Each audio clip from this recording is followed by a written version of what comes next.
નમસ્તે તાલીમાર્થી બહેનો, બીજા સત્રમાં તમારું હાર્દિક સ્વાગત છે. આજથી આપણે નવા આગળના એકમ તરફ જવાના છીએ, ત્યારે તમને સૌને હાર્દિક શુભેચ્છાઓ. કોર્સ 3 એકમ 3 જોવાના છે. એમાં ભાષા મૂલ્યાંકન એકમ 3નું નામ છે ભાષા મૂલ્યાંકન, જેનો પ્રથમ મુદ્દો છે કાવ્ય પંક્તિ કે પંક્તિઓની સમજૂતીનું મૂલ્યાંકન. કાવ્ય પંક્તિ અથવા કાવ્ય પંક્તિઓનું સમજૂતી જે આપી હોય એ સમજૂતીનું મૂલ્યાંકન. તો સમજૂતી આપી હોય એટલે કે કાવ્ય પંક્તિ અથવા પંક્તિઓની સમજૂતીમાં સૌથી મહત્ત્વની વાત પહેલી જોવી પડે કે અર્થની સ્પષ્ટતા થઈ છે. એટલે કે જે તે કાવ્ય પંક્તિ આપી છે એ કાવ્ય પંક્તિ અથવા પંક્તિઓની અર્થની પૂરેપૂરી સમજૂતી થયેલી હોવી જોઈએ, સ્પષ્ટતા થયેલી હોવી જોઈએ. એની મૂળ લાગણી સમજ્યા છે કે નહીં તે જોવાનું. એટલે કે કાવ્ય પંક્તિ કવિએ જે તે લખી છે એ કાવ્ય પંક્તિનો મૂળ ભાવ શું છે, એનો મૂળ અર્થ શું છે તે સમજણ પડી છે કે નહીં, તે મૂળ લાગણી સમજ્યા છે કે નહીં એ ચકાસવું પડે. થયેલ કલ્પનોની સમજ છે. કેટલીક વાર પંક્તિઓમાં કલ્પનોની સરસ રજૂઆત કવિઓએ કરી હોય ત્યારે એ કલ્પન કયા કયા વાપર્યા છે એની સમજ હોવી જોઈએ. અલંકારની સમજ, પંક્તિ કે પંક્તિઓમાં અલંકાર કયા વપરાયેલા છે, અલંકાર લીધા છે કે નહીં, પ્રયોજ્યા છે કે નહીં, એ વાત પણ સ્પષ્ટ થયેલી હોવી જોઈએ સમજૂતીમાં. સર્જનાત્મકતાનો ઉપયોગ, એટલે કે પંક્તિમાં સર્જનાત્મકતા દેખાય છે કે નહીં, કંઈક નવીન વાત, નવું સર્જન થયું છે કે નહીં, તે વાત પણ સમજૂતીથી આપણને સ્પષ્ટ થયેલી હોવી જોઈએ. પ્રતીક કે કલ્પનોની પણ સમજ હોવી જોઈએ કે પંક્તિમાં પ્રતીક ક્યાં અને કલ્પન ક્યાં વાપર્યા છે, વિશેષ શબ્દપ્રયોગો ક્યાં વાપર્યા છે. જરૂરી ઉદાહરણ દ્રષ્ટાંતો દ્વારા સમજૂતી અપાય છે કે નહીં. કાવ્ય પંક્તિને માં રહેલા અર્થને અથવા તો એમાં રહેલા ભાવને વધારે સ્પષ્ટ કરવા માટે કવિઓ ક્યારેક બીજા ઉદાહરણ અને બીજા લેખનો પણ આપતા હોય છે, દ્રષ્ટાંતો પણ આપતા હોય છે. જેમ કે કૃષ્ણની લીલા એનું વર્ણન કરવાનું હોય તો કાવ્ય પંક્તિની અંદર એના દરેક આભૂષણોની વાત કરવામાં આવી હોય, એ બીજા દ્રષ્ટાંતો દ્વારા પણ વણી લેવામાં આવે ત્યારે બીજા જરૂરી ઉદાહરણ અને દ્રષ્ટાંતનો પણ સમાવેશ એમાં થયો છે કે નહીં એ પણ જોવાનું હોય. સમાન વિચારવાળી અન્ય કવિતા સાથે તુલના કરવાની, એટલે કે કવિતા સાથે બીજા ભાવ એવી જ વિચારવાળી, વરસાદ ઋતુની કવિતા હોય કે પંક્તિ હોય તો વર્ષા ઋતુના અન્ય ગીત સાથે એની તુલના કરવાથી પણ એ સમજૂતી વધારે સ્પષ્ટ થાય છે. હવે આ સમજૂતીના આધારે મૂલ્યાંકન જોવાનું છે. હવે કાવ્ય પંક્તિ કે પંક્તિઓનું મૂલ્યાંકન કઈ રીતે થઈ શકે, અહીંયા કોષ્ટક આપેલો છે. કોષ્ટક તમને પણ હું તમારા મોડ્યુલમાં ખોલજો એટલે તમને વધારે સ્પષ્ટ સમજાશે. મરોડદાર અક્ષરો અને લિપિબદ્ધ લખાણ છે કે નહીં, પછી 2 કોલમ છે, હા અને ના.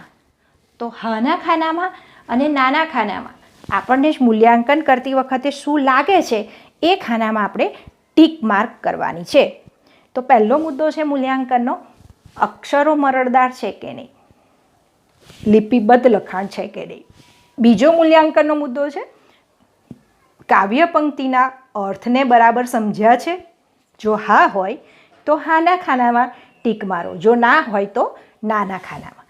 કવિતાના મૂળ વિચારને પામી શક્યા છે, કવિતાના મૂળ વિચારને પામી શક્યા હોય એ સમજૂતીથી તમને લાગતું હોય આ મુદ્દા અહીંયા સમજાયા મેં તમને, એના આધારે હવે મૂલ્યાંકન કરવાનું છે. જો મૂળ વિચારને પામી શક્યા હોય હા તો હાના ખાનામાં ટીક કરો, ના તો નાના ખાનામાં. સમાન વિચારવાળી અન્ય કવિતા સાથે તુલના કરી શક્યા છે, મેં હમણાં સમજાવ્યું તે. કવિએ વ્યક્ત કરેલી મૂળ લાગણીને સમજી શક્યા છે, કવિ શું કહેવા માંગે છે એની મૂળ લાગણી સમજૂતીમાં દેખાય છે સ્પષ્ટ, હા તો હાના ખાનામાં ટીક અને ના તો નાના ખાનામાં ટીક. કાવ્ય સમજૂતીમાં ક્રમિકતા જળવાય છે. ક્રમિકતા જળવાવી એટલે કાવ્યનો મૂળ હાથ પહેલી પંક્તિમાં હોય એ પહેલો જ આવવો જોઈએ. બીજી પંક્તિમાં બીજી જ વાત આવે અને ત્રીજી પંક્તિમાં ત્રીજી. ક્યારેક એવું ન થવું જોઈએ કે છેલ્લી વાત પહેલાં લખી હોય. એટલે ક્રમિકતા જળવાય છે કે નહીં. કાવ્ય પંક્તિને તર્કબદ્ધ રીતે સમજાવી શક્યા છે. તર્કબદ્ધ રીતે સમજાવી શક્યા હોય તો હાના ખાનામાં ટીક કરો, ન સમજાવી શક્યા હોય તો નાના ખાનામાં. કાવ્ય પંક્તિની સમજૂતીમાં મૌલિક ઉદાહરણ આપી શક્યા છે. મૌલિક ઉદાહરણ આપી શક્યા હોય એટલે કે બીજા ઉદાહરણ દ્વારા કવિતામાં સમજૂતી આપી છે એ સમજાવી શક્યા હોય તો હાના ખાનામાં, ન સમજાવી શક્યા હોય તો નાના ખાનામાં ટીક કરવી. લખાણમાં તુલનાત્મક કાવ્ય પંક્તિઓ જોવા મળે છે. કવિતામાં પ્રયોજાયેલી કલ્પનને યોગ્ય રીતે સમજી શક્યા છે. કવિતાની પ્રતીક યોજનાને સ્પષ્ટ કરી શક્યા છે. સમજૂતીના જે મુદ્દા મેં તમને સમજાવ્યા એ મૂલ્યાંકનના જ મુદ્દા હોઈ શકે. એના આધારે જ આપણે મૂલ્યાંકન કરવાનું છે. એટલે પંક્તિ કે પંક્તિઓ સમજાવી શક્યા છે એ જે સમજણના મુદ્દા છે એ જેના મૂલ્યાંકનના મુદ્દા હોઈ શકે. હાના ખાનામાં જેટલી વધારે ટીક થઈ હોય એટલું મૂલ્યાંકન સારું. નાના ખાનામાં વધારે ટીક થઈ હોય તો સમજૂતી બરાબર અપાઈ નથી એમ કહી શકાય. તો અત્યારે આપણે શીખ્યા ભાષા મૂલ્યાંકન. ભાષાનું મૂલ્યાંકન કઈ રીતે કરવાનું. એ મૂલ્યાંકન કરવા માટે કાવ્ય એ તો નિજાનંદની વસ્તુ છે.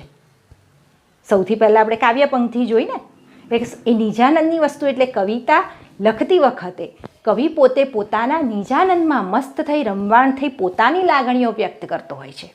એ પોતાની લાગણીઓ વ્યક્ત કરવા માટે જ્યારે તે વિવિધ કલ્પન પ્રતીકો અલંકારનો ઉપયોગ કરી જરૂરી ઉદાહરણોનો ઉપયોગ કરીને કાવ્ય પંક્તિ બનાવે છે ત્યારે એની સમજૂતી આપણે લખીએ ત્યારે આટલા મુદ્દાથી સમજૂતી આપી શકાય એમ તમારે સમજવું રહ્યું. અને એ પ્રમાણે એનું મૂલ્યાંકન કઈ રીતે કરી શકાય.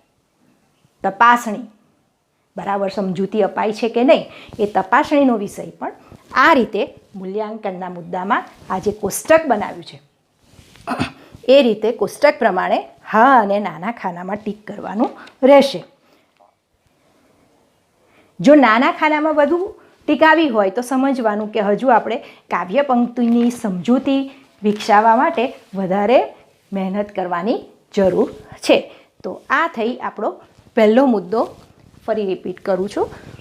એકમ 3માં ત્રીજો એકમ ભાષા મૂલ્યાંકન. એનો પહેલો મુદ્દો જોયો કાવ્ય પંક્તિ કે પંક્તિઓની સમજૂતી અને તેનું મૂલ્યાંકન. તો આ પ્રશ્ન તમારે લખવાનો રહેશે. અને હવે પછી આપણે અરજી લેખન એનું મૂલ્યાંકન કઈ રીતે થાય તે જોવાના છીએ. અસ્તુ.